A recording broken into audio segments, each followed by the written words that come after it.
Beyond the ego, you are nothing.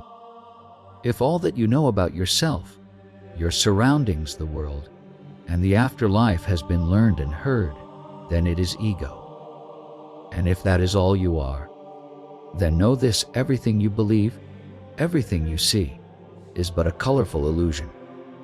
For if what you see, hear, smell, and taste is shaping your reality, then it is all flawed. Let's not call it flawed, let's call it limited. And you know this, for the eye has its limit. The distance and the amount of light, and the health of the retina dictate what you can see. Likewise, hearing, tasting, and smelling are all restrictions of the senses. Now, think about this. Does a rat see the world in the same way you do? You might say, how else would it see? But the truth is, you are still speaking in the language of your limitations. You've never experienced another way of seeing, so you cannot imagine that the world could be seen differently. How does an owl see?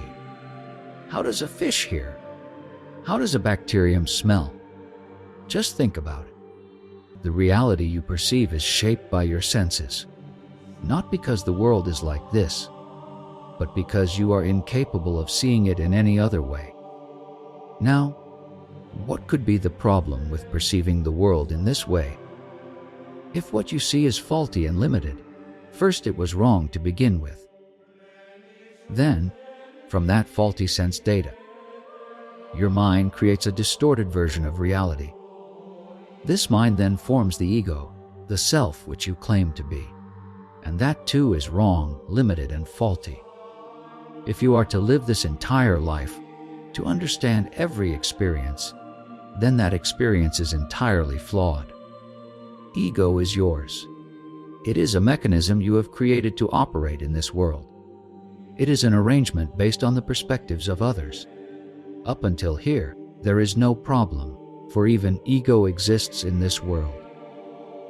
This is the path to understanding.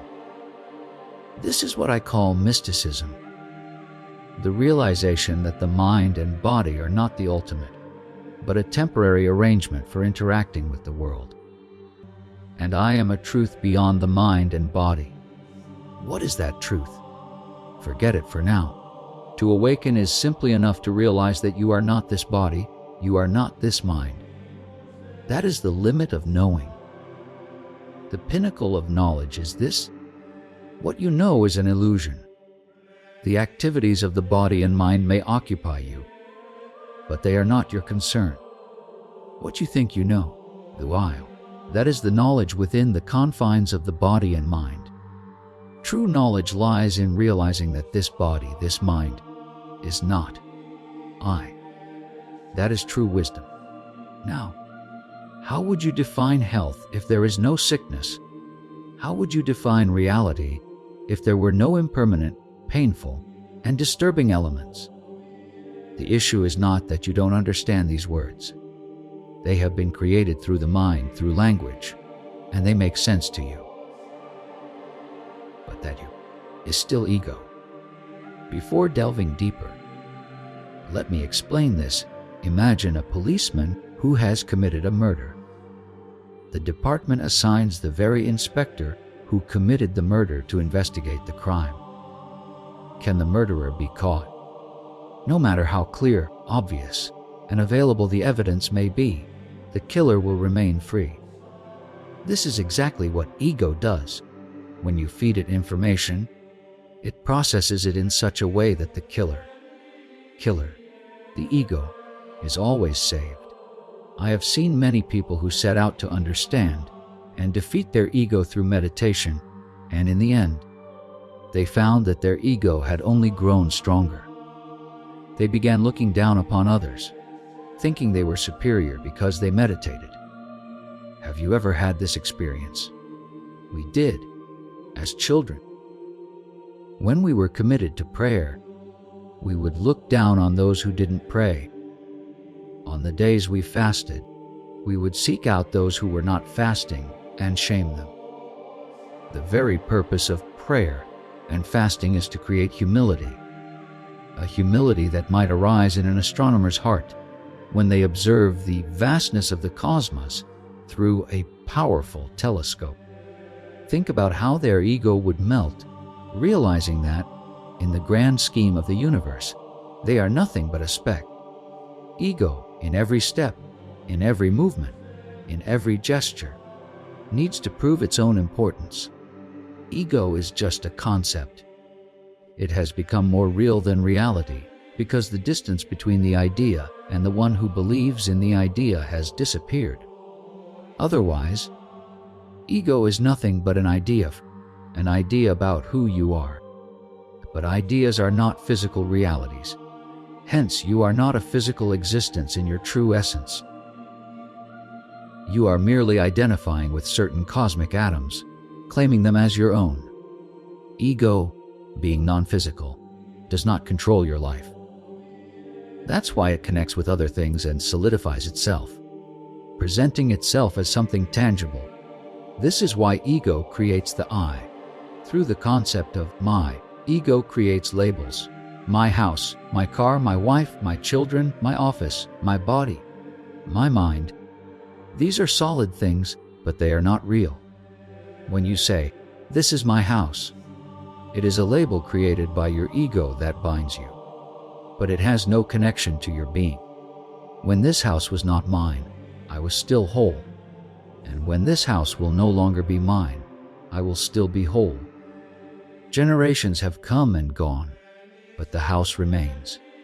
If it were truly mine, its existence would end with mine. Ego does this, it says, I can occupy the minds of 12-year-olds. But unless it connects with solid realities and shows me those realities, it will eventually separate from me. That's why ego starts labeling everything, attaching itself to things, making it seem as if its existence depends on them. Have you ever paid attention to how much you associate yourself with objects? As soon as you connect with something, its reality slips away behind a veil, and ego falls asleep, filling you with dreams. Ego's dream of owning, of being important, becomes all-encompassing. Think about how this house became mine. Even when I wasn't here, it was still here. How could it be connected to my existence? If it were to die with me, then maybe it would be valid to say, "This is my house." But realize, the moment of death is when that dream of my ends. The truth about the things we label as mine is that they are just dreams. They are not real. Now, the interesting thing is, the things don't die when you die. It's your story about those things that dies. Just as you don't die when you die, your story about yourself dies. Remember, truths do not die. They may change forms in your eyes, but they never die.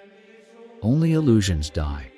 The realities, those you listen to with your ears, those your mind processes, they are not ego. You, the awareness behind them, are not ego. Until you realize this difference, until you live it, you will continue moving as ego. Every movement of ego, every me label will create pain for you and force you to chase after a comfort you already know. The ideal life you chase, what is it? It's nothing more than returning to your true state, where you are everything, beyond time and space, where there is no other. In that state, there is no separation. Your physical being remembers this state in every cell. That's why we talk about ideal homes, ideal jobs, ideal families, trying to create an ideal reality. But these are stories, and ideal stories do not create ideal realities. When humans understood this, the journey began, the journey of religions. They placed the ideal life in paradise, calling the ego real and dealing with it as if it were. Religions had to call this unreal ghost ego real, because the mind had become so strong and had learned to weave such powerful stories that it made everything, even the human being, into a story. That story, which you call ego. To soothe this unreal story, religions created solutions in an unreal world. Through prayer, meditation, and rituals, they tried to lead people to understand that ego is a story. And when this story collapses, time, space, and all that came before and after will merge into one. This is the true paradise, when ego collapses and, through experience and faith, all illusions fall away. This is the place of the true master, the guru, who lives the story of the mind and body while maintaining awareness, seeing both the story and its illusion simultaneously.